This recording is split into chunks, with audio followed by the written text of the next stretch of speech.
सर्व स्त्रियांच्या अधिकाराबद्दल मार्क्स कुठेच बोलत. कुटुंब संस्थेमध्ये खाजगी मालमत्तेमध्ये स्त्री कशी खाजगी झाली असं जसं एंगेल्स सांगतो, तसं महात्मा ज्योतिबा फुले यांच्या पुस्तकामध्ये स्त्रिया कशा खाजगी मालमत्ताच नव्हे तर या देशातल्या ब्राह्मण जातीच्या आणि सवर्ण जातीच्या सामुदायिक मालमत्ता कशा झाल्या याचा उहापोह ते करतात. अनेक स्त्रीवादी या देशातल्या 1975 नंतर सांगतात की आमची चळवळीची सुरुवात ही स्वायत्त स्त्री चळवळीची सुरुवात ही 1975 पासून होती. पण त्याचा जो सगळा पूर्ण पाया रचला, त्याचे जे मजले रचले, हे मजले फुले शाहू आंबेडकरांच्या मेहनतीवर. हे मजले सावित्रीबाई फुले, फातिमा शेख, ताराबाई शिंदे, डॉक्टर रखमाबाई आणि हिंदू धर्मानी उच्च जातीच्या स्त्रियांची कशी अवनती केलेली आहे हे सांगत त्याच्यावर प्रहार करत ख्रिस्ती धर्माचा स्वीकार करणाऱ्या पंडिता रमाबाई, जनाक्का शिंदे, तानीबाई विरजे या सर्वांच्या मेहनतीने आज आपल्या समोर जर काही उभं असेल तर स्त्रीवादाचा हा भक्कम पाया उभा आहे. मग 90च्या काळामध्ये सोबतचे जे संपादक होते बेहरे आणि बाळ गांगल, त्यांच्याकडचे लेखक, त्यांनी फुलेंना दुर्गंधी म्हटलं होतं. म्हणजे फुले हे फुलेंची दुर्गंधी येते, या फुलांची दुर्गंधी येते अशा पद्धतीने त्यांच्यावर टीका केली होती. खरं तर आज अनेक ब्राह्मण संशोधक सुद्धा, स्त्री पुरुष संशोधक फुल्यांच्यावर काम करत आहेत आणि त्यांच्या लक्षात येत आहे की यांनी जे काही लिहून ठेवलेलं आहे ते मनुस्मृती ची सगळी पूर्ण पापुद्रे सोलून सोलून मनुस्मृतीला सोलवटून काढलेलं आहे. जिंदाबाद, जय भीम, जय ज्योती, जय सावित्री, जय फातिमा, उलगुलान हुल जोहार, जय संविधान आणि सबरंगी सलाम. आज आपण सर्वच जण एका उत्साहाच्या आणि उत्सवाच्या पर्वावर भेटतो आहोत. आज दिवसभर सगळेच जण खूप बिझी होते, कारण आपल्या लाडक्या, ज्याला आपण म्हणू की काल एका वक्त्यांनी उल्लेख केला की आपले राष्ट्राचे राष्ट्रपिता वगैरे.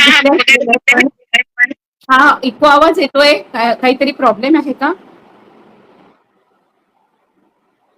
आपल्या राष्ट्राचे राष्ट्रपितामह कोण असतील तर ते महात्मा ज्योतिबा फुले आहेत. कारण या माणसांनी राजकीय क्रांतीच्या आधी सामाजिक क्रांती आणून, ज्या वेळेला अगदी युनोची स्थापना होऊन मानवाधिकार शब्द सुद्धा प्रचलित झाला नव्हता संपूर्ण युरोपमध्ये, अमेरिकेमध्ये सुद्धा, त्यावेळेला आपल्याला दिसतं की महात्मा ज्योतिबा फुले मानवाधिकार हा शब्द वापरत होते. आपल्या आजच्या माझ्या या संपूर्ण वक्तव्यामध्ये, म्हणजे आज जो हा कार्यक्रम राहुलनी बहुजन संघटकवर घेतलेला आहे, याचं एक वैशिष्ट्य असं आहे की हा कार्यक्रम सातत्याने सुरू आहे आणि मध्ये मध्ये गॅप आहे. त्याच्या शृंखलेमध्ये माझं हे व्याख्यान त्यांनी ठेवलं आणि खरं तर कालपासून नाही, परवापासून कंटिन्युअस पॉडकास्ट किंवा जे सोशल मीडियावर बोलतेय त्याच्यामध्ये काही महत्वाचे मुद्दे मला असं लक्षात आलं की खूप जण वारंवार सांगतात की महात्मा ज्योतिबा फुलेंनी जे सामाजिक क्रांती केली त्याच्याबद्दल लोक बोलतात. जातीच्या प्रश्नावर ब्राह्मणवादाच्या विरोधामध्ये शड्डू ठोकून जो माणूस उभा राहिला आणि तरी सुद्धा करुणेनी ख्रिस्ती मांग महम्मद ब्राह्मणासी धरावे परी हृदयासी, असं करुणा ज्याच्या मनामध्ये सगळ्यांबद्दल होती, कुठेही तिरस्कार नव्हता. त्यांनी कधी कुठल्याही वरातीत असेल किंवा आपल्या स्वतःच्या सामाजिक कार्यात असेल कुठल्याही व्यक्तीवर त्यांच्या जातीमुळे, धर्मामुळे किंवा विचारांमुळे बहिष्कार नाही केला.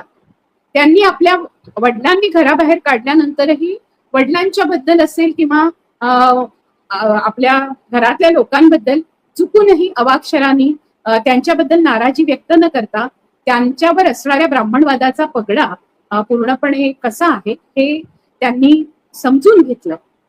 पण याच्याशिवाय महात्मा ज्योतिबा फुले यांच्याबद्दल बोलताना सर्वजण महत्वाचा उल्लेख करतो आपण सगळेच जण, तो म्हणजे अज्ञानाच्या गुलामगिरीतून आपल्याला मुक्त केलं.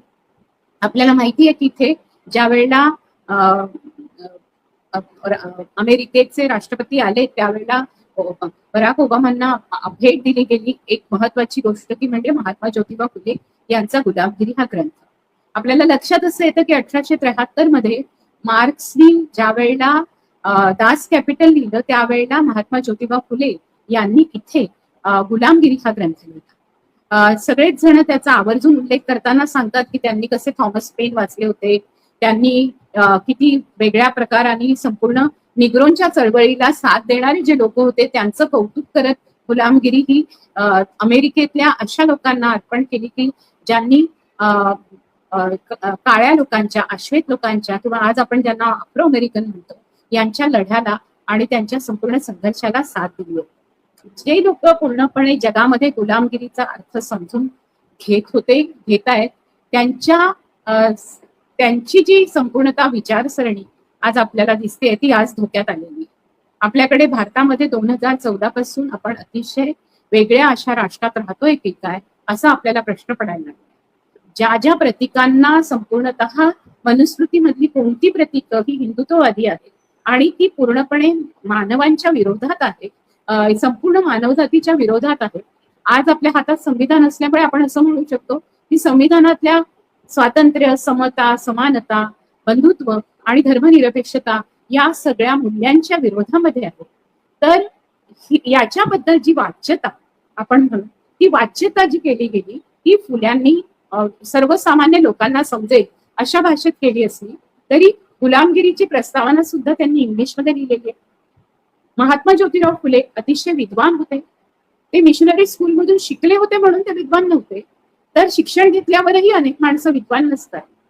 स्वतः शिकल्यानंतर त्या शिक्षणाचा तत्वज्ञान म्हणून उपयोग करणं, त्याचं सिद्धांतन मांडणं आणि त्या सिद्धांतनाच्या अनुषंगाने विचार जसे आहेत त्याच्यानुसार आचार करणं, कृती करणं, हे काम महात्मा ज्योतिबा फुल्यांनी आणि सावित्रीबाई फुल्यांनी केलेलं दिसतं. त्या काळामध्ये खूप महत्वाच्या गोष्टी घडत होत्या. त्या काळामध्ये सर्वात मुख्य म्हणजे सामाजिक सुधारणांचा विषय होता स्त्रियांच्या विषयक सुधारणा.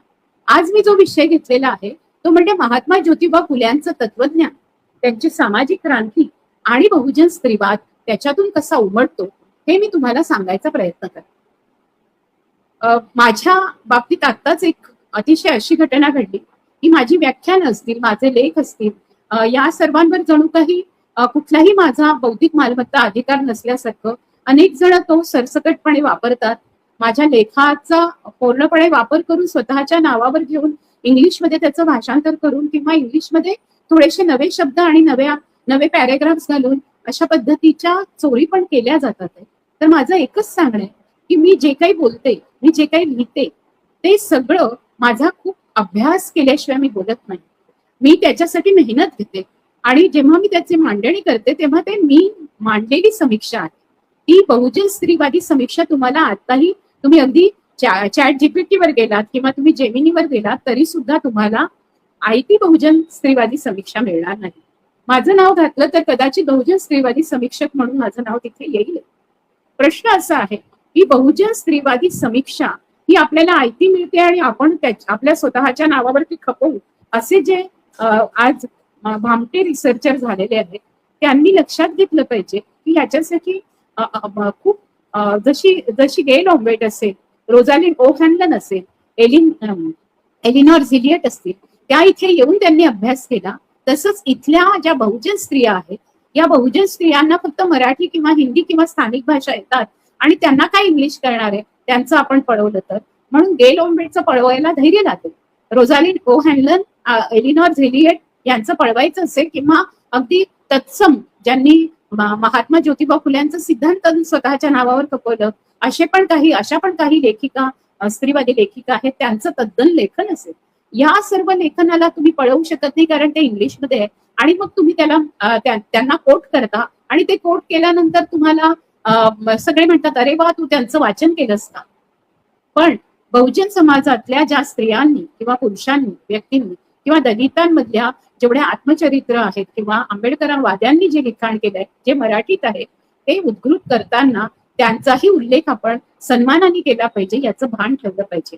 कारण याच्या मागे त्यांची मेहनत, संशोधनीय चिकित्सा आहे. खूपदा मी बघते आहा साळुंख्यांचं मत सुद्धा पुस्तकातून घ्यायचं आणि तात्यांचं मत तशा पद्धतीने मांडून टाकायचं. शरद पाटलांच्या मातृसत्तेच्या संदर्भामध्ये एक बरं झालं की शरद पाटलांचेही काही ग्रंथ हे इंग्लिशमध्ये आहे आणि त्यांनी प्रिमिटिव्ह कम्युनिझमवर व्यवस्थितपणे लिहिलेलं आहे. बरेच शरद पाटलांची भाषा ही कठीण आहे अनुवादित करायला, त्याच्यामुळे त्यांची चोरी करणं तशाही अर्थाने कठीण आहे. पण ज्या सोप्या भाषेत लोकांना सांगितलं जातं त्याची चोरी केली जाते. महात्मा ज्योतिबा फुलेंच्या संदर्भामध्ये एक गोष्ट लक्षात घेतली पाहिजे की महात्मा ज्योतिबा फुले यांचं लिखाण आज सर्वजण खूप पोटतिडकीने वाचायला लागले आणि ही चांगली गोष्ट आहे.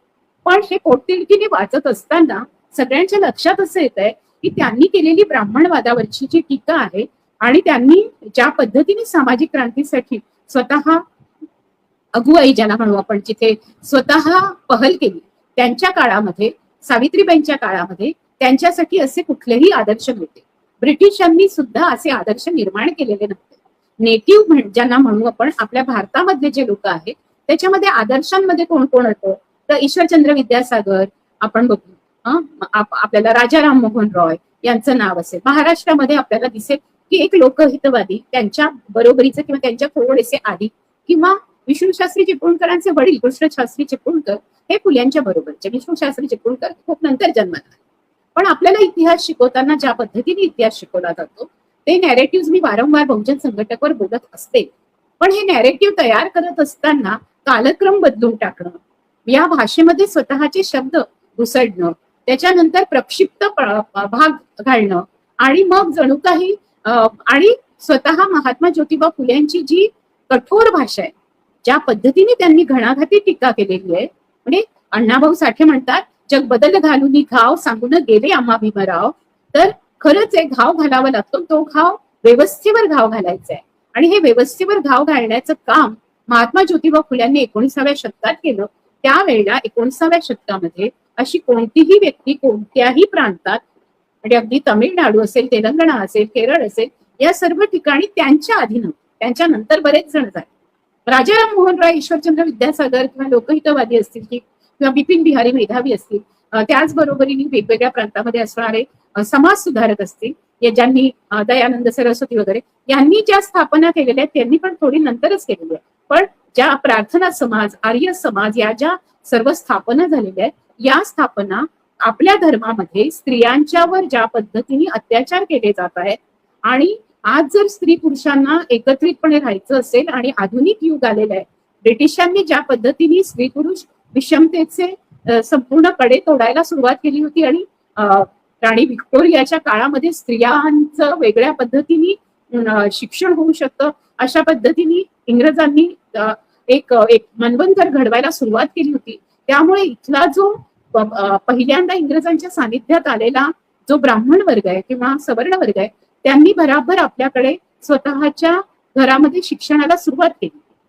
पण तरी सुद्धा नेटिव्ह मुलींची शाळा इंग्रजांनी काढलेली, याच्यामध्ये फारच कमी अमीर उमरावांच्या किंवा ब्राह्मण जमीनदारांच्या मुली जाऊ शकत असतील, तर त्याचाही सगळा इतिहास आज आपल्या हातामध्ये अजून आलेला नाही.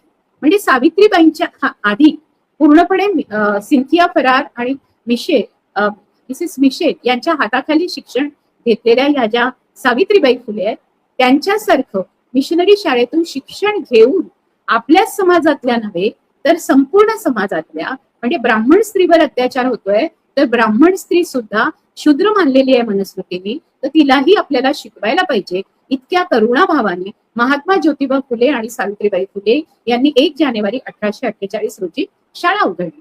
ही शाळा उघडली तेव्हाच मनुस्मृतीला एक मोठा फटका, दणका त्यांनी दिला.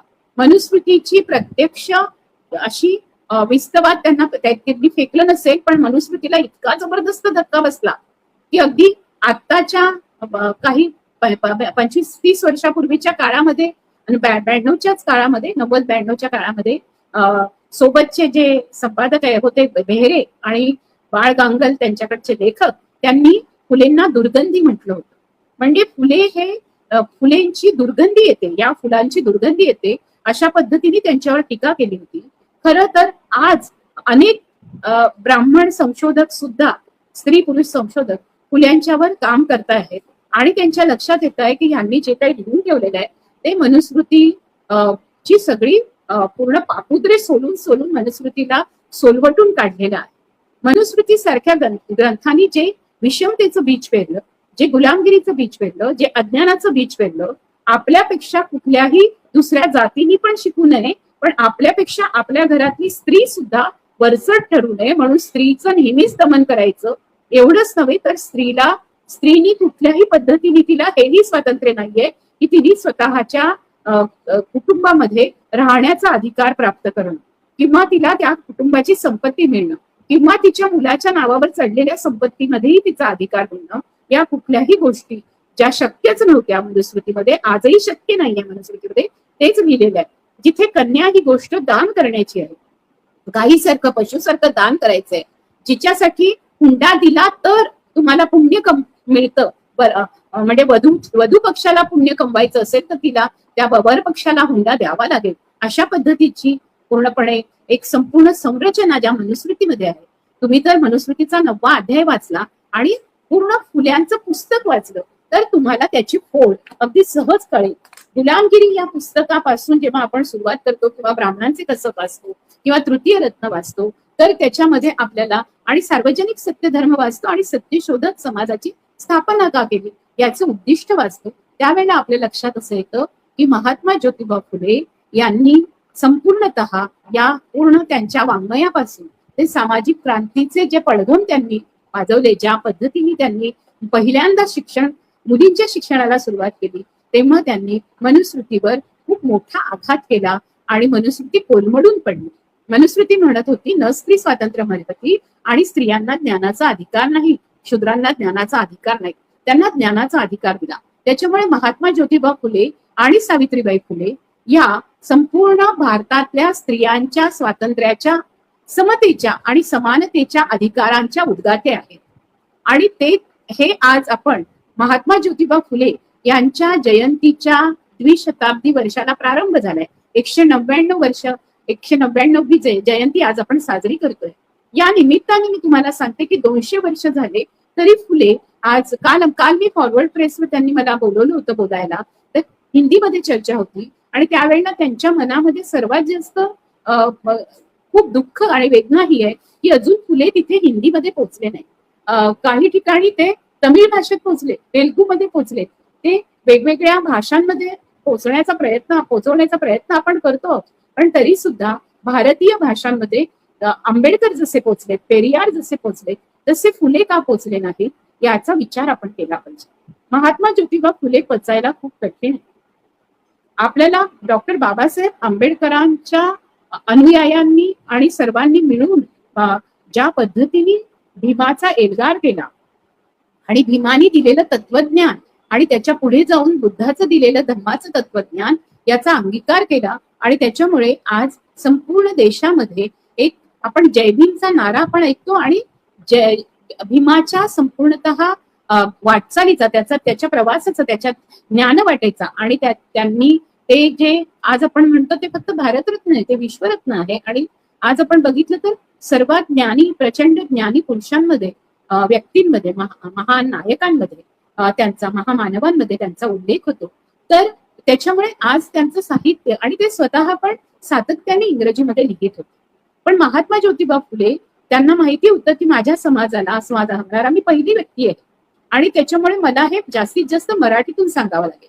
तरी सुद्धा एक खूप चांगलं झालं की गुलामगिरी असेल किंवा त्यांचे बॉम्बे गॅझेट मधले रिपोर्ट्स असतील किंवा त्या काळात त्यांनी हंटर कमिशन समोर जेव्हा ते गेले तेव्हा असेल किंवा इंग्रजांना लिहिलेली पत्र असतील, इंग्रज अधिकाऱ्यांना, प्रशासनाला लिहिलेली पत्र असतील, ही इंग्रजीत असल्यामुळे सर्वांना कळून चुकलेलं आहे की अगदी लोकमान्य टिळकांचा काळ तर खूप नंतर येतो फुल्यांच्या, तर त्याच्या आधी उत्तम इंग्रजीमध्ये लिहिणारे फुले हे संपूर्ण या समाजाने दृष्टीआड का केले आणि त्यांचं इंग्रजीतलं साहित्य सुद्धा दृष्टीआड का केले याचं सांगण्याचं कारण माझं असं आहे की इंग्रजीत मधलं आलेलं साहित्य जरी आज लोकांना कळलं असतं तर स्त्रीवादी साहित्य पाश्चिमात्य देशातून आल्यानंतर अनेक स्त्रीवादी या देशातल्या 1975 नंतर सांगतात की आमची चळवळीची सुरुवात ही स्वायत्त स्त्री चळवळीची सुरुवात ही 1975 पासून होती.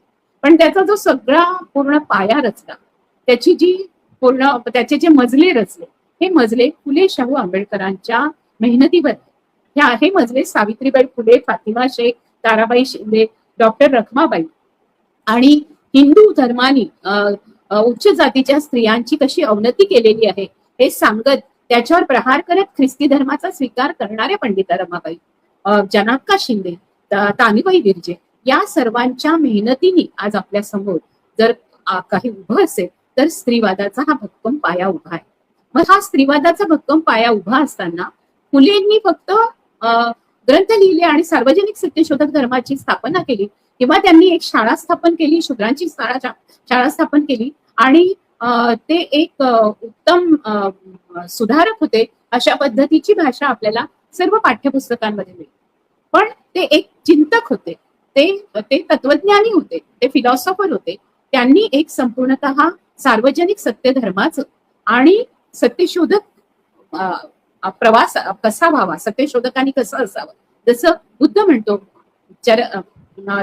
जेव्हा आपण म्हणतो की बहुजन हिताय बहुजन सुखाय, है ना, तर हा जो संपूर्ण बुद्धांनी दिलेला संदेश आहे, तर त्या बहुजन हिताय बहुजन सुखाय हा संदेश नाहीये, हे तत्वज्ञान आहे. शोषकांच्या विरोधात शोषितांच्या बरोबरीने उभं राहिलं पाहिजे, त्यांच्या कल्याणाचा. त्यावेळेला त्यांनी कल्याण म्हटलेलं आहे. आणि फुल्यांपर्यंत आपण येतो तेव्हा त्या बहुजनांच्या अधिकाराची भाषा करणारा पहिला ग्रंथ आपण गुलामगिरीला म्हणू शकतो. आणि म्हणून आणि या बहुजनांमध्ये सगळीकडे त्यांनी फक्त पुरुषांचा विचार केलेला नाही.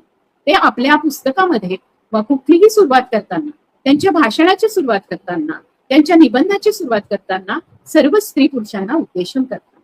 तुम्ही जर महात्मा फुले समग्र वाङ्मय वाचलं असेल, त्याच्यातले थोडे थोडे जरी उतारे वाचले असतील, तर तुमच्या लक्षात असं येईल की महात्मा ज्योतिबा फुले आपल्या संपूर्ण काळामध्ये अतिशय सजग आहे. त्यांनी केलेलं क्रांतिकार्य आणि त्यांनी मांडलेलं सामाजिक तत्वज्ञान यांची सांगड आता घालण्याचा प्रयत्न आपण करू. फुले काय म्हणतात? फुले म्हणतात मनुस्मृती कुठलं तत्वज्ञान सांगते? मनुस्मृती म्हणते स्त्रियांना स्वातंत्र्य नाही, स्त्री शूद्र हे जे आहे, म्हणजे तुलसीदासाचा जो श्लोक आहे की शूद्र पशु नारी सब है, ढोल गवार शूद्र पशु नारी सब है ताडन के अधिकारी, असा जो श्लोक आहे, किंवा त्यांनी म्हटलेला एक जे दोहा आहे, त्या तुलसीदासाच्या दोह्यामध्ये मनुस्मृतीचं सार एकवटलंय. ढोल असेल, गवार असेल, शूद्र असेल, नारी असेल, हे सगळे ताडन के अधिकारी आहे, म्हणजे यांना मारा.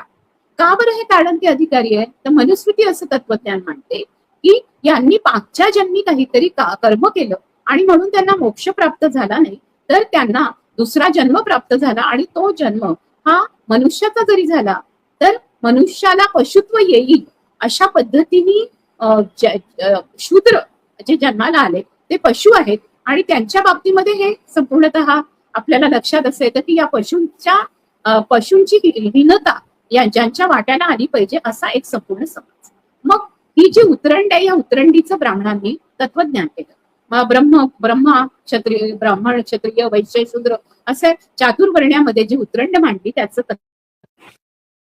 विरोधामध्ये महात्मा ज्योतिबा फुले संपूर्णतः ते तत्वज्ञान नाकारतात मनुस्मृतीतलं, आणि ते तत्वज्ञान नाकारून माणूस हा सर्व पशूंमध्ये श्रेष्ठ आहे आणि सर्व मानव हे एकसारखे आहेत आणि ते सर्व श्रेष्ठ आहेत. आणि त्याच्यामध्येही श्रेष्ठ जर कोणी असेल तर पुरुषांपेक्षाही श्रेष्ठ ही स्त्री आहे, असं आपल्याला दिसतं की महात्मा ज्योतिबा फुले म्हणतात. जेव्हा दास कॅपिटल मार्क्स लिहितो किंवा मार्क्सच्या काळामध्ये एंगेल्स जेव्हा कुटुंब संस्थेच्या संदर्भामध्ये मांडणी करतात, त्यावेळेला त्यांच्या विचारांवर चालणाऱ्या रोझा लक्झमबर्ग असतील किंवा अलेक्झांद्रा कोलंताई असतील किंवा इव्हन मार्क्झम गोर्कीची आई जी चितारलेली आहे, या सर्व स्त्रियांच्या अधिकाराबद्दल मार्क्स कुठेच बोलत.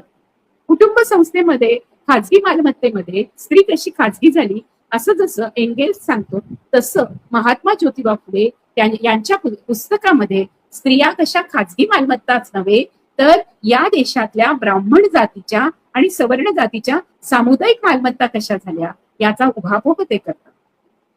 आता मी हे जे म्हटलं, या वाक्यावर अनेक जण म्हणतील की हे वाक्य तसंच्या तसं माझं कोट म्हणजे लताप्रमा म्हणतात म्हणून कोट करणार नाही, तर त्यांनी कोट केलं पाहिजे, कारण अशा पद्धतीची मीमांसा कोणी ठेवलेली नाही. मग हे जे वरकड मूल्य आहे, जे स्त्रिया देतात, या स्त्रिया वरकड मूल्य देतात, त्याच्याबद्दलची मांडणी कुळंबिणीच्या संदर्भात असेल किंवा ज्या ज्या स्त्रिया उत्पादनामध्ये काम करतात त्याच्याबद्दल असेल, तिथे महात्मा ज्योतिबा फुले करतात.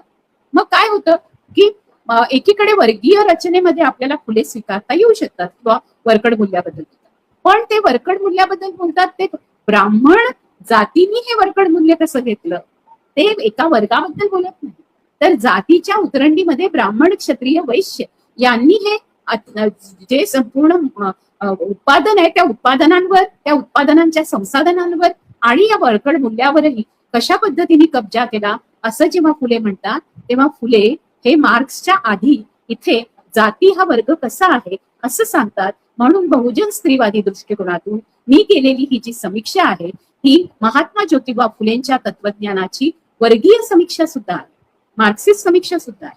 आता दुसरी गोष्ट अशी येते की गेल ऑम्वेट, रोझालिंड ओ हॅनलन आणि एलिनॉर झिलिएट यांच्याबद्दल या तीन विदुषींबद्दल जेव्हा मी लेख लिहिला तेव्हा रोझालिंड ओ हॅनलन यांनी कास्ट अँड कॉन्फ्लिक्ट मध्ये असेल किंवा गेल ऑम्वेटनी संपूर्णतः जे वसाहत कालीन संपूर्ण जो समाज होता त्या काळामध्ये असणारी बंडखोरी म्हणजे महात्मा ज्योतिबा फुले यांचं बंड आणि महात्मा ज्योतिबा फुले यांच्याबद्दल गेल ऑम्वेट आणि भारत पाटणकरांनी लिहिलेलं किंवा मी त्यांची ऐकलेली जी भाषणं आहे हैदराबादला वगैरे त्यांनी सादर केलेले पेपर, या सर्वांमध्ये महात्मा ज्योतिबा फुले कशा पद्धतीने स्त्रीवादी होते याची एक चिकित्सा आपल्याला आलेली दिसते. पण ती बहुजन स्त्रीवादी चिकित्सा अशा पद्धतीने न येता त्यावेळेला वासाहतकालीन बंडखोरीमध्ये जातींच्या आधारावर झालेली बंड आणि शेतकऱ्यांची बंड असा सगळा तो इतिहास येतो. मग त्याच्या पुढे जाऊन गेलला वाटतं की अरे जे मला सापडलं नाही ते उमा चक्रवर्तींना सापडलं.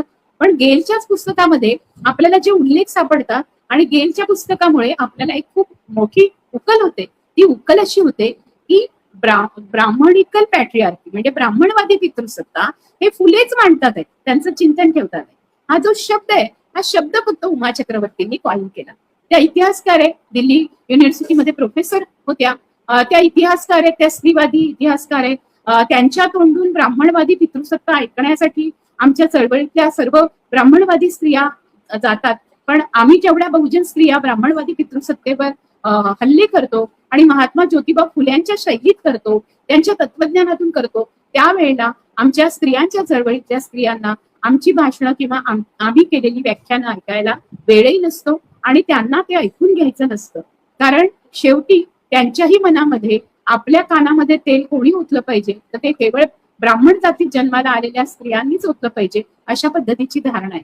नाहीतर त्यांनी गेल ऑम्वेटनी दिलेल्या पुस्तकाला इतकंच महत्व दिलं असतं आणि गेल ऑम्वेटचं पुस्तकही वाचून काढलं असतं आणि मराठीत आल्यानंतर असं का तुरुंग फोडायचा आहे का वाचलं असेल असं म्हटलं तर ह्या सर्वच जणी आंग्लविद्या विभूषित अशा स्त्रीवादी चळवळीतल्या उच्चवर्गीय बायका आहेत. त्यांनी गेलच्या पुस्तकांच्या संदर्भामध्ये अशा पद्धतीची चिकित्सा आधी का आणली नाही, जी चिकित्सा मी असेल, वंदना महाजन असेल यांनी समोर आणण्याचा प्रयत्न केला. या चिकित्सेमध्ये आपल्याला लक्षात असं येतं की गेलनी फुल्यांच्या संपूर्णतः जो ब्राह्मणवादी पितृसत्तेच्या संदर्भामध्ये जे सिद्धांतन मांडलेलं आहे त्या सिद्धांतनाच्या संदर्भात दिलेल्या उदाहरणांचा उहापोह केलेला आहे.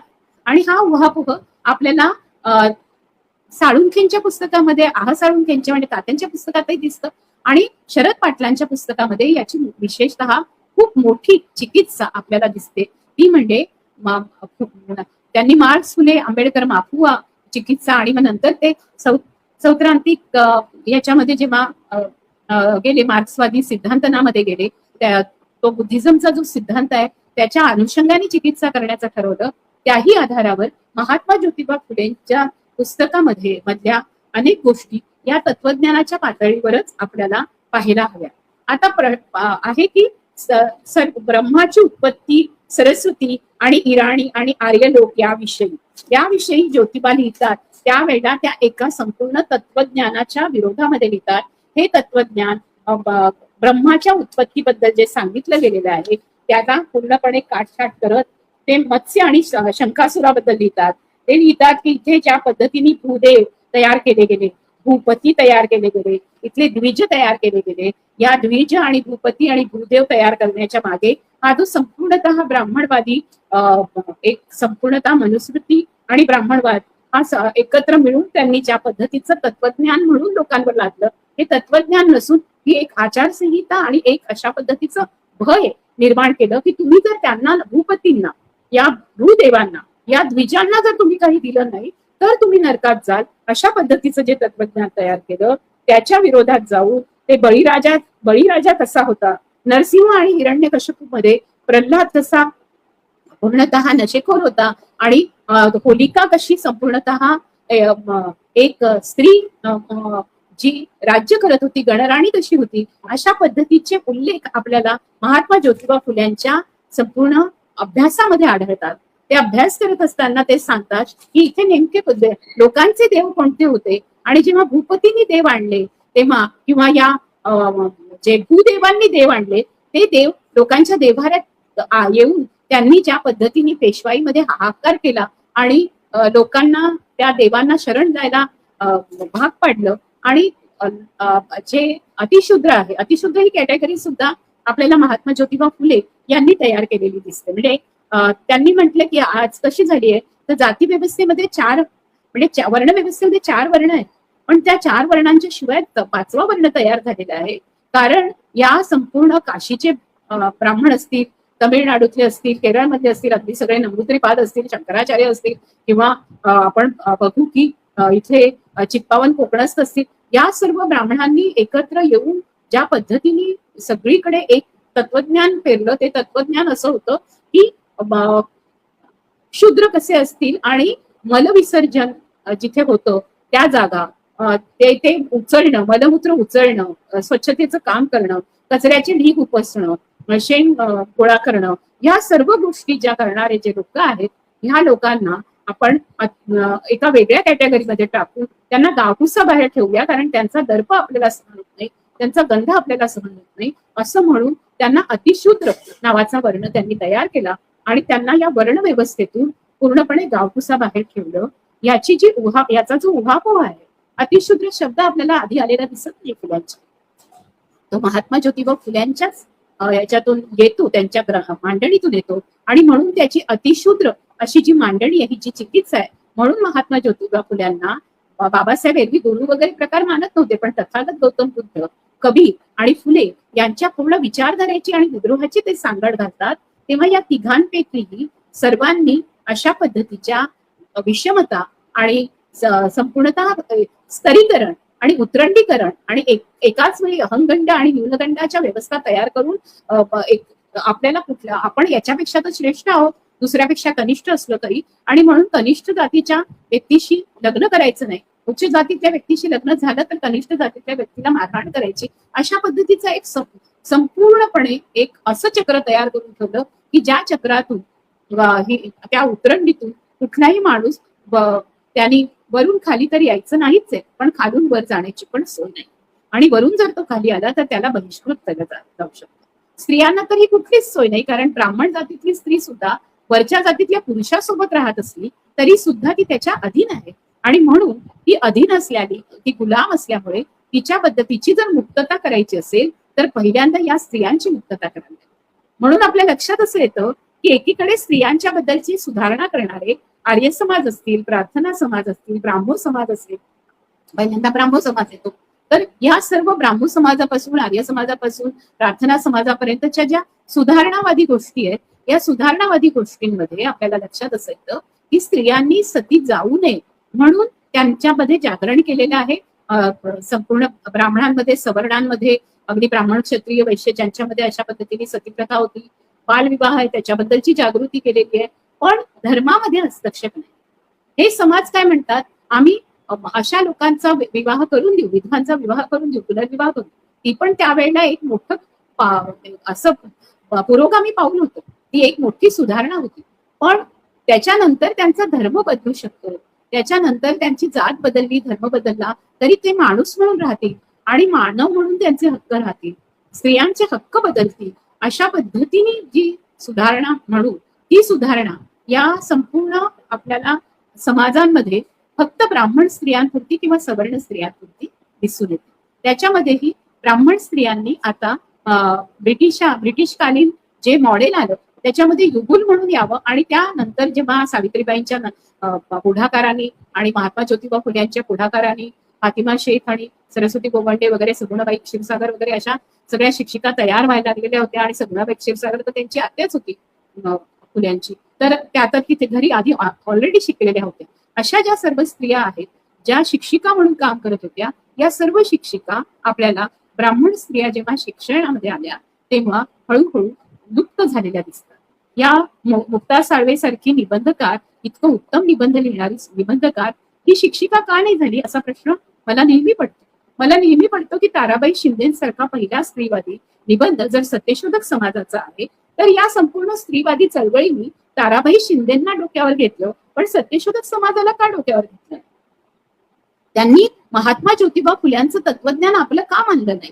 कारण हे जर मानलं असतं तर त्या ज्या डाव्या चळवळीतून येतात जिथे वर्ग नावाची गोष्ट त्यांच्या डोक्यामध्ये पक्की आहे आणि जातीमध्ये काही वर्ग नसतो असं एक संपूर्णतः अतिशय काय म्हणू संकुचित विधान करून स्वतःला जाती मोडायच्या असतील तर आम्ही त्या जातींसाठी काम करू असं दाखवण्याचा प्रयत्न आहे. पण जाती मोडण्यासाठी कुठेही काम न झाल्यामुळे ब्राह्मण हा शब्द उच्चारल्याबरोबर ज्यांच्या धमन्यांमधलं रक्त उसळतं, ज्यांचं जानवं घातलं नसेल तरी सुद्धा अचानकपणे अंगावर येतं, ती सगळी कवचकुंडलं त्यांचे हे होऊन त्यांचे सगळं काय म्हणू सगळ्या संज्ञा जागृत होतात आणि त्यांना वाटतं की ब्राह्मणवादावर टीका करणारे हे जे आहेत हे खालच्या जातीतल्या लोकांनी टीका करू. आता ब्राह्मणवादी पितृसत्ता एकीकडे आपण बघितलं आर्य समाज, प्रार्थना समाज, ब्राह्मो समाज यांनी सुद्धा स्त्रियांमध्ये सुधारणा करण्यासाठी कधी सतीप्रथेला बंदी आणावी म्हणून काम केलं. बालविवाह बंद करण्याचे आणि बालजरट विवाह बंद करण्यासाठी आणि विधवा विवाहाची सुधारणा आणण्यापर्यंत काम केलं. पण त्यांच्यापैकी कुणालाही नाभिकांचा संप करता नाही आला. महात्मा ज्योतिबा फुले हे जगामधले पहिले असे व्यक्ती आहेत. आता मी जे म्हणते आहे त्याला तुम्ही जर मला कोट करत असाल तर याला तुम्ही आधार द्या. तुम्ही आधार न देता जेव्हा कोट करता तेव्हा ते एक असं उडत विधान होतं, ते व्हॉट्सअप युनिव्हर्सिटीत होऊन जातं. त्याच्यामुळे महात्मा ज्योतिबा फुल्यांच्या बद्दल तुम्ही लिहित असाल तर तुम्ही शरद पाटील पण वाचा, हसाळुंखे वाचा, तुम्ही त्यांनी केलेली चिकित्सा वाचा, तुम्ही गेल ऑम्वेटने केलेली चिकित्सा वाचा, तुम्ही एलिनॉर झेलिएट वाचा. एलिनॉर झेलिएट आपल्याला आंबेडकरांकडे घेऊन जाते फुल्यांकडून, पण तरी सुद्धा तिच्याही आपल्या लिखाणात थोडेसे फुले डोकावतात. पण तुम्हाला कास्ट अँड कॉन्फ्लिक्ट मध्ये रोझाली ओहॅलन कशी मांडते, पॉलिन कोलिंडा कशी मांडते हे तुम्हाला वाचावं लागेल. आणि ते वाचल्यानंतर आता तुम्ही म्हणाल की हे कुठे मिळेल, तर याचे मराठीमध्ये भाषांतर उपलब्ध आहेत. ज्याचे ते तुम्ही वाचा, हिंदीमध्ये आहेत ते तुम्ही वाचा आणि तेव्हा तुम्हाला कळेल की आपण एकदा फक्त नाभिकांच्या संपावर बोलतो की महात्मा ज्योतिबा फुल्यांच्या काळामध्ये फुल्यांनी न्हाव्यांचा संप घडवून आणला. पण या न्हाव्यांच्या संपाच्या मागचं तत्वज्ञान काय? न्हावी कोण होते? न्हावी हे शूद्र होते. पण न्हावी घरात आल्याबरोबर त्या बाईचे केस त्यांनी कापायचे, त्यांना आज्ञा दिलेली असायची आणि त्याच्या बदल्यामध्ये त्याला छोटस काहीतरी दिलं जायचं आणि ती त्याची रोजी होती, ती त्याची रोजीरोटी होती. तुमच्या लक्षात असं येईल की तुम्ही जर सत्यजित रेंचे सिनेमे पाहिले असतील तर तुमच्या लक्षात असं येईल की ब्राह्मणाच्या घरी आणि प्रेमचंदच्या गोष्टी वाचल्या असतील तर ब्राह्मणाच्या घरी जे लाकूड तोडून आणतात, ब्राह्मणाच्या घरी जे सगळं धान्य आणून देतात शेतीमधून, जे संपूर्ण सारा आणून देतात त्याच्यावर उलट टॅक्स लागतो, पण ब्राह्मणांना कधी टॅक्स लागत नाही. उलट यांच्या संपूर्ण शेतामध्ये निघालेलं उत्पन्न सुद्धा ब्राह्मण हे भूदेव आहेत म्हणून त्यांना मिळालं पाहिजे इतकी आयती आरक्षणाची व्यवस्था करून ठेवलेली असल्यामुळे अशा पद्धतीने लोक तिथे जात असत.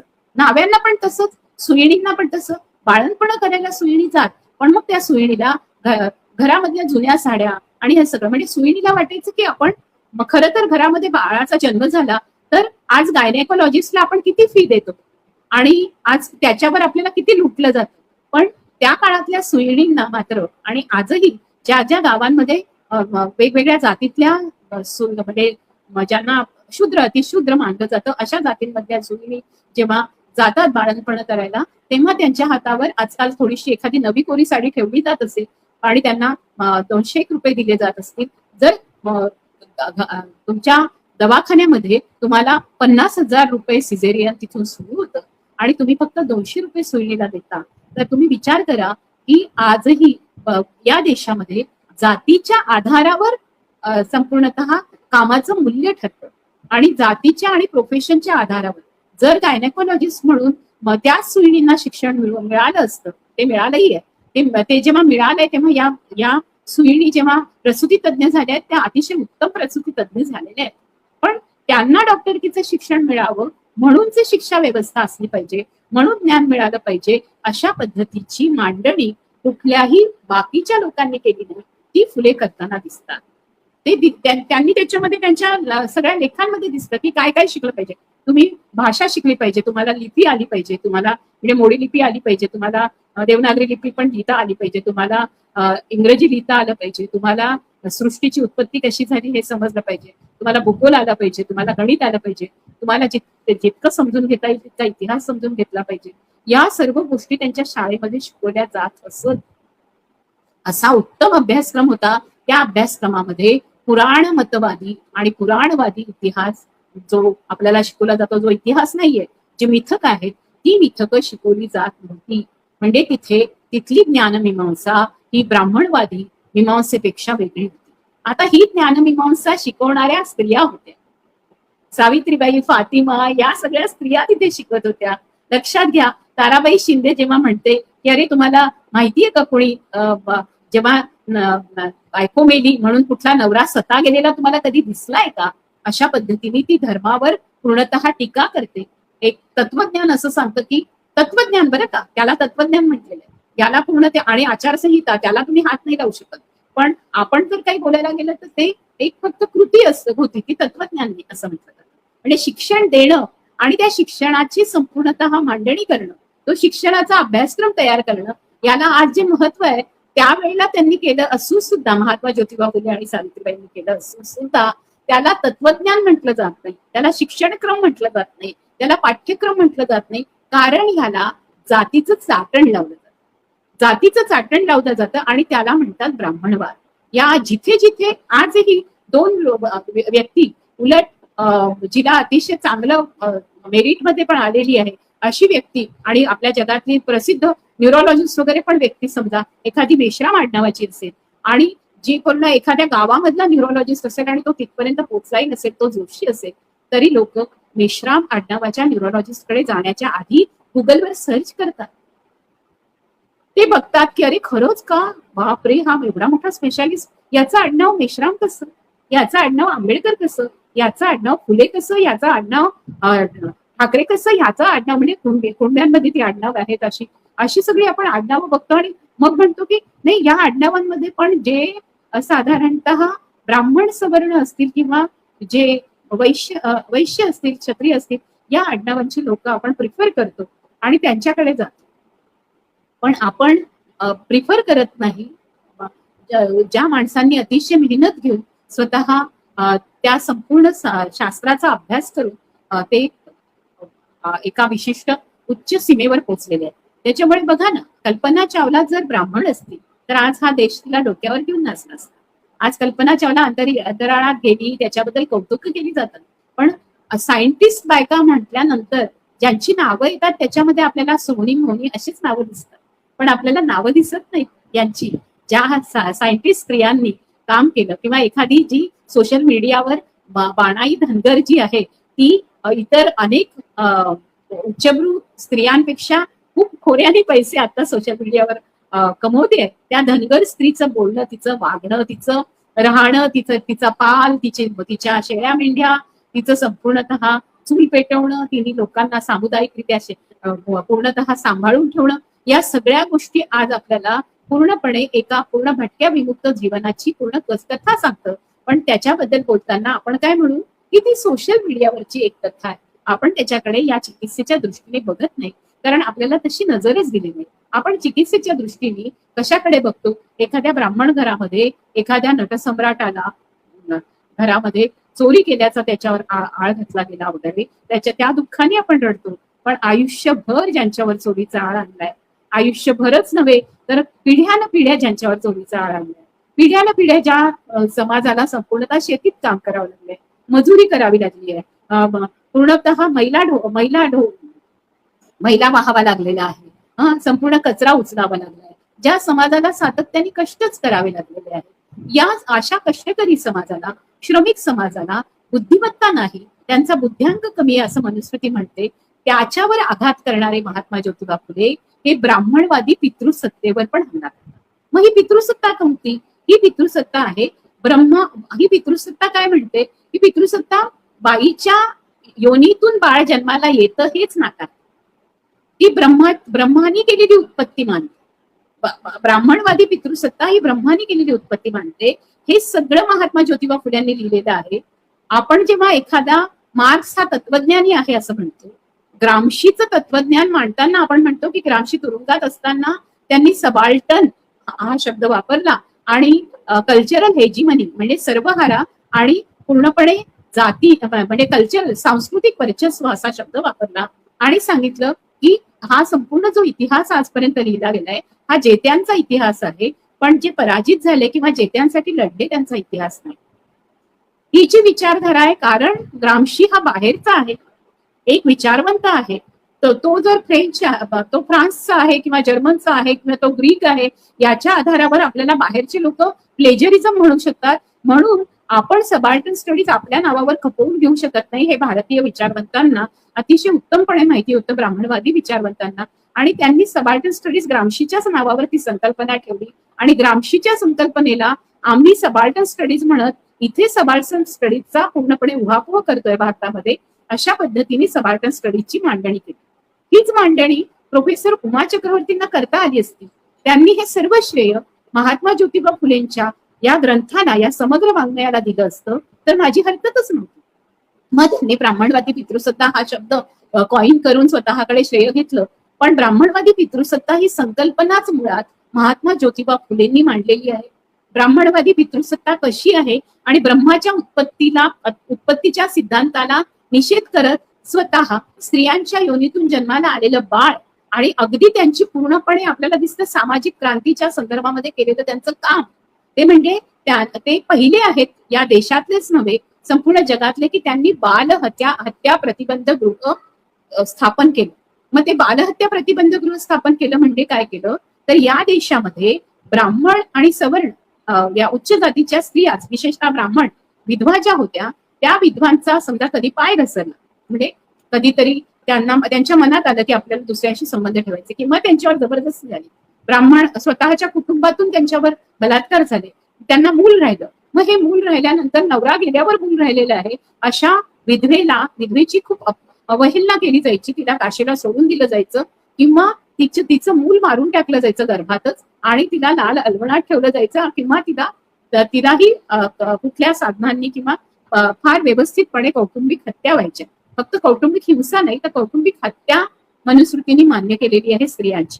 आणि यावेळेला अशा सगळ्या हत्येपासून आणि हिंसाचारापासून वाचवण्यासाठी बालहत्या प्रतिबंध गृह काढलं असताना फुले त्याच्यावर लिहितात, इथे ज्या स्त्रियांना बाळंत व्हायचे त्यांनी यावे आणि सुखरूप बाळंत व्हावे.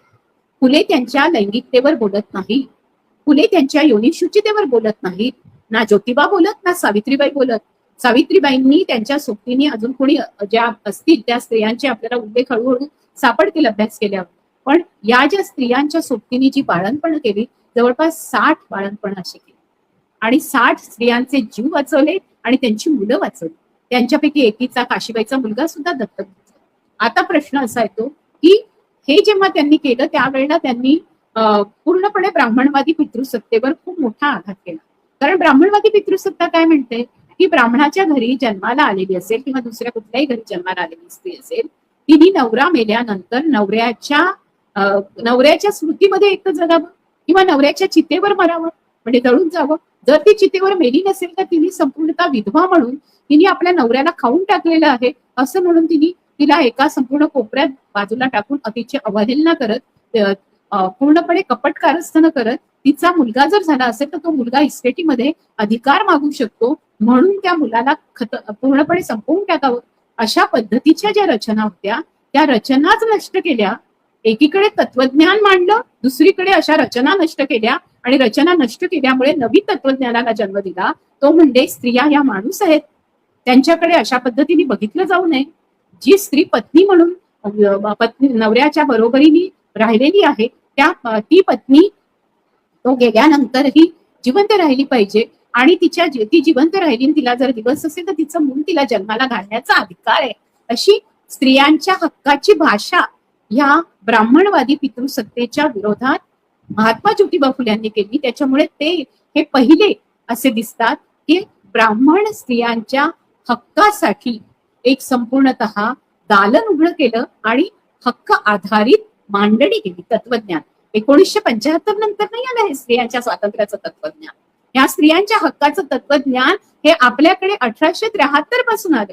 1873 मध्ये गुलामगिरी हा ग्रंथ तर लिहिलाच, पण 1872-73च्या काळामध्ये जेव्हा संपूर्ण सत्यशोधक समाजाच्या स्थापनेनंतर ज्या पद्धतीचं कार्य मोठ्या वेगाने सुरू झालं ते अगदी 1890 पर्यंत तिथे आपल्याला फुले अशा पद्धतीने दिसतात. खूप महत्वाची गोष्ट मी आता पुन्हा सांगते तुम्हाला की त्या काळामध्ये पंडिता रमाबाई जेव्हा परत आल्या तेव्हा पंडिता रमाबाई 1882 मध्ये परत आल्या. 1882 मध्येच आपल्याला ताराबाई शिंदेचा निबंध आलेला दिसतो. बुलढाण्याला राहतात ते ताराबाई शिंदे आणि बुलढाण्याला राहत असताना त्या स्वतः घोड्यावरून रपेट पण करायच्या. त्या नवऱ्याचं घर सोडून आपल्या वडिलांकडे राहत होत्या.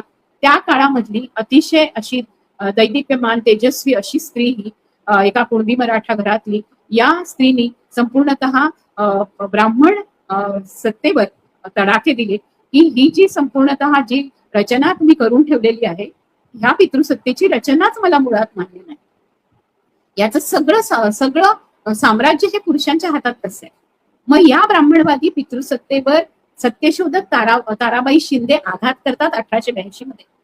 आपल्याकडे पंडिता रमाबाई परत येतात, बंगालमधून परत येतात, तेव्हा त्यांना पंडिता पदवी दिलेली आहे तिच्या समाजाने आणि तिथे म्हणजे त्यांनी ख्रिस्ती धर्म स्वीकारलाय. तिकडे त्यांना मनोरमा नावाची मुलगी झालेली आहे.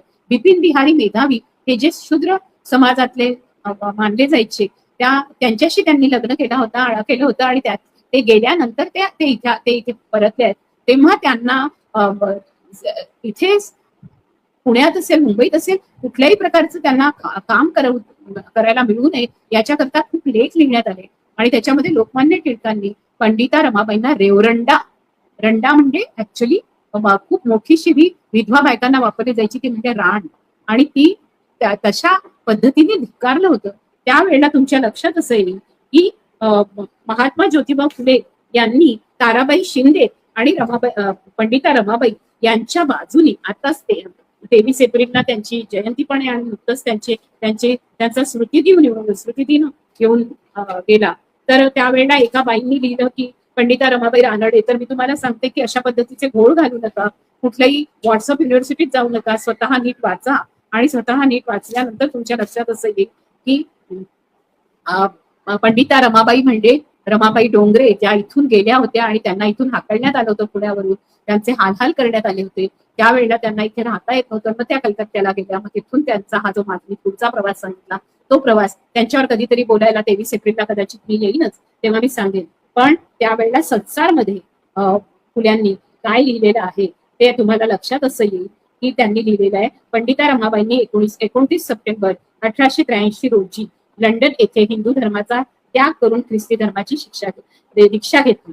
आता 82 मध्ये त्या आल्या होत्या आणि नंतर त्या 83 मध्ये परत गेल्या आहेत आणि त्यांनी लंडन इथे जाऊन त्यांनी हिंदू धर्माचा त्याग केलेला आहे आणि तिथे त्यांनी धर्माची दीक्षा घेतली आहे. 17 फेब्रुवारी 1886 रोजी त्या इंग्लंडहून अमेरिकेला जाण्यासाठी निघाल्या आणि अमेरिकेत जवळजवळ 3 वर्ष राहून पंडिता रमाबाई 1889 पुन्हा मायदेशी परतल्या.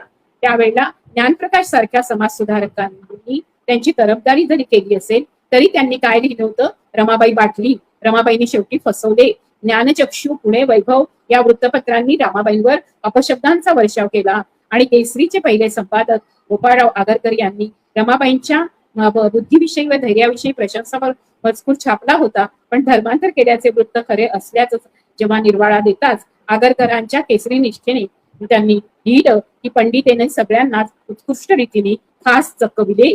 तर तुमच्या लक्षात असं येईल की अशा पद्धतीने एकीकडे चाललं असताना महात्मा ज्योतिबा फुले मात्र त्या ज्या काळामध्ये इथे आल्यात तेव्हापासून ते नंतर जेव्हा त्या इथे आल्यात त्यावेळेला खरं तर 1890 मध्ये फुले आजारी फुले गेले, 1889 मध्ये ते आजारी आहेत. 1889 मध्ये जेव्हा पंडिता रमाबाई परत येतात त्यावेळेला पण पंडिता रमाबाईंची बाजू घेऊन उभं राहणारं एकमेव दाम्पत्य आपल्याला दिसतं ते महात्मा ज्योतिबा फुले आणि सावित्रीबाई फुले. त्यावेळेला महात्मा ज्योतिबा फुले आणि सावित्रीबाई फुले यांनी महात्मा ज्योतिबा फुले पंडिता रमाबाईंच्या बद्दल आदराने उल्लेख करतात आणि त्या स्त्रीला अशा पद्धतीने छळणाऱ्या ब्राह्मणांवर पूर्णतः टीका करतात आणि म्हणतात की इतकी विद्वान स्त्री आपल्या देशामध्ये निपजली असताना त्यांना बंगालचे लोक जर पंडिता म्हणतात तर आपल्या इथे महाराष्ट्रामध्ये त्या स्त्रीची अवहेलना होऊ नये याची जबाबदारी आपण घेतली पाहिजे असे ते सत्यशोधक समाजाच्या आपल्या कार्यकर्त्यांना सांगतात. एवढंच नव्हे तर ताराबाई शिंदेच्या या निबंधाबद्दल ते म्हणतात की बुलढाणामध्ये राहून सत्यशोधक समाजाच्या एका कुटुंबामधून ताराबाई शिंदे अशा पद्धतीचा निबंध लिहिते हे फार भूषणावह आहे आणि म्हणून सत्यशोधक समाजाचं कार्य वेगवेगळ्या दिशांना इतकं पसरत असून त्याच्यात स्त्रिया एवढ्या मोठ्या प्रमाणामध्ये कार्य करतायत याच्याबद्दल संतोष व्यक्त करतात. आता जर या स्त्रिया एवढ्या मोठ्या प्रमाणावर बहुजन समाजातल्या होत्या बहुजन समाजातल्या स्त्रिया जर पहिल्या शिक्षक झाल्या होत्या, बहुजन समाजातल्या स्त्रिया जर पहिल्या डॉक्टर झाल्या होत्या, बहुजन समाजातल्या स्त्रिया जर पहिल्या नर्सेस झाल्या होत्या, बहुजन समाजातल्या स्त्रिया जर पत्रकार झालेल्या होत्या, बहुजन समाजातल्या स्त्रिया मुक्ता साळवे सारख्या निबंधकार आणि अतिशय हुशार आणि अशा पद्धतीने लेखिका झाल्या होत्या, तर मग या सर्व स्त्रिया 1920 नंतरच्या काळापासून लुप्त कशा झाल्या? त्या कुठेही आपल्याला मोठ्या पदांवर का दिसत नाही? त्यांना तिथून का हलवण्यात आलं? आणि आज किती सहज सोप आहे की बहुजन स्त्रिया या अंधश्रद्धा आहे असं म्हणणं. खरं तर अंधश्रद्धेतून ब्राह्मण स्त्रियांना, त्यांना संपूर्ण त्यांच्यावर होणाऱ्या कौटुंबिक हिंसाचार अत्याचारातून त्यांना बाहेर काढणाऱ्या, त्यांच्यावर होणारे, त्यांना त्यांच्या हत्या केल्या जात होत्या, त्याच्या हत्या जसं आज आपण म्हणतो की ऑनर किलिंग दहेजसाठी, त्यावेळेला तर सन्मान वगैरेचा प्रश्नच नव्हता. धडाधड धडाधड ब्राह्मण विधवा बायकांना मारून टाकलं जायचं आणि त्याचं कधी पापच ब्राह्मणावर चढलं नाही.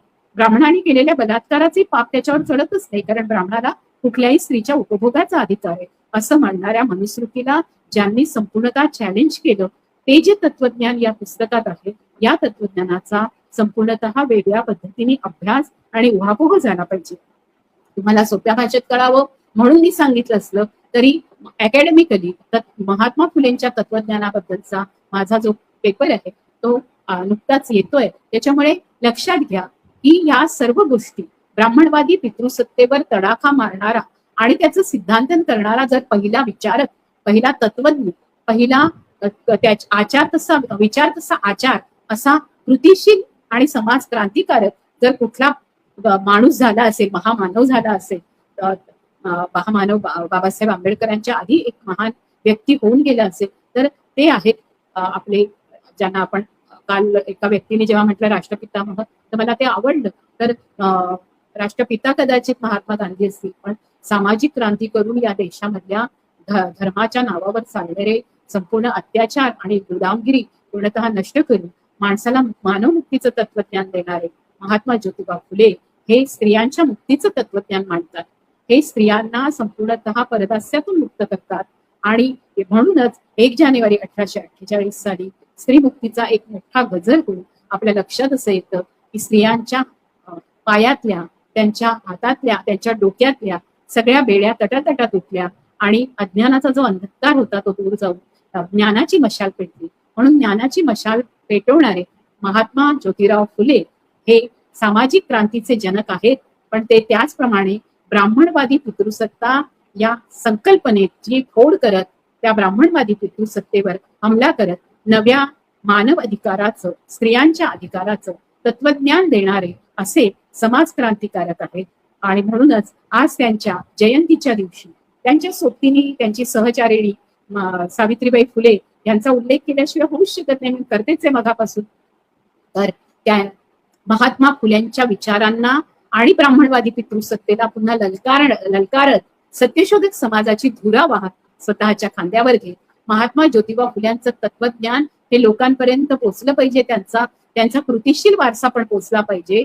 अशा पद्धतीने तो वारसा घेत स्वतःच्या मनामध्ये तो वारसा एखाद्या पतिव्रतीसारखा तिने गिरवला नाही, तर स्वतःच स्वयंभू समाज क्रांतिकारक असणाऱ्या क्रांती ज्योती सावित्रीबाई फुले या दोघांनाही महात्मा ज्योतिबा फुले यांच्या 199व्या जयंतीच्या दिवशी मी त्यांना अभिवादन करते, विनम्र अभिवादन. आणि आज राहुल खांडेकरांनी बहुजन संघटक मध्ये मला म्हणालेत की ताई किती कसंही झालं तरी ताबडतोब या आणि आजचा हा कार्यक्रम, आजचं हे व्याख्यान तुम्ही स्वतःच द्या.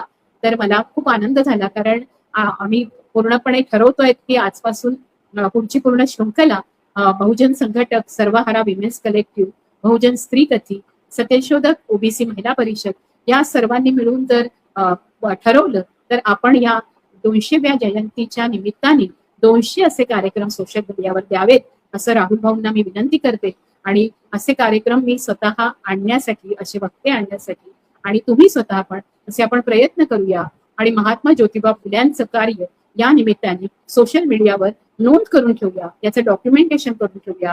कदाचित माझे शब्द लिखित रूपामध्ये राहिले नाहीत तरी कदाचित बहुजन संघटकच्या या व्हिडिओज मधून कायम राहतील, कोरले जातील आणि हे एक वेगळ्या प्रकारचं ऑडिओ व्हिडिओ डॉक्युमेंटेशन आज आपल्याला पुढे, कारण हा संपूर्ण एआयचाच काळ असणार आहे, हे कॉम्प्युटर युग आहे, त्याच्यामध्ये हे संपूर्णतः जर चिरंतन ठेवले तर मला वाटतं पुढच्या पिढीसाठी उपयोगी पडतील आणि त्यांना कळेल की 200 वर्षापासून आपल्या गुलदस्त्यात ठेवले गेलेला हा महात्मा ज्योतिबा फुले नावाचा माणूस किती वेगळा होता, किती वेगळ्या पद्धतीने त्यांना कुठलेही आदर्श नसताना एक नवा आदर्श निर्माण करणारा स्वयंभू असा समाज क्रांतिकारक होता.